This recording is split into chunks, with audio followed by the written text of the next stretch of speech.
ধরা যাক যুক্তরাষ্ট্র কিংবা কোনো পশ্চিমা দেশ পূর্ব ঘোষণা ছাড়াই পারমাণবিক হামলা চালালো রাশিয়ার উপর, যার আঘাতে নিশ্চিহ্ন হয়ে গেল দেশটির শীর্ষ রাজনৈতিক ও সামরিক নেতৃত্ব।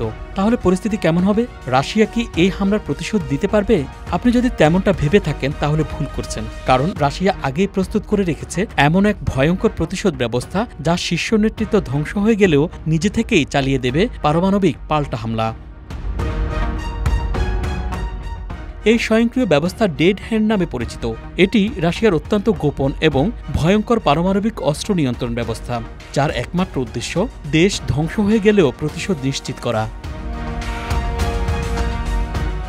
ডেড হ্যান্ড প্রযুক্তিতে এমন সব সেন্সর বসানো রয়েছে যা ভূমিকম্প, আলো, তেজস্ক্রিয়তা ও বাতাসের চাপ পরিমাপ করে বুঝে নিতে পারে পারমাণবিক হামলার লক্ষণ। অর্থাৎ রাশিয়ার শীর্ষ নেতৃত্বের প্রত্যেকেই যদি নিহত হন, তবুও এই সেন্সরগুলো পারমাণবিক বিস্ফোরণ শনাক্ত করে স্বয়ংক্রিয়ভাবে আন্তঃমহাদেশীয় ব্যালিস্টিক মিসাইল ছোড়ার প্রক্রিয়া শুরু করে দিতে পারে। ডেড হ্যান্ড সিস্টেমের অন্তর্ভুক্ত রয়েছে এক ধরনের কমান্ড রকেট। যদি রুশ শীর্ষ কর্তৃপক্ষ সন্দেহ করে যে তাদের ধ্বংস অনিবার্য, তখন এই রকেট সক্রিয় করে দেওয়া হয়। এটি আকাশে উড়ে গিয়ে সিগন্যাল পাঠায় সারা দেশের ক্ষেপণাস্ত্র ঘাঁটিতে, যেখান থেকে একের পর এক পারমাণবিক হামলা ছুড়ে দিতে পারে রাশিয়া।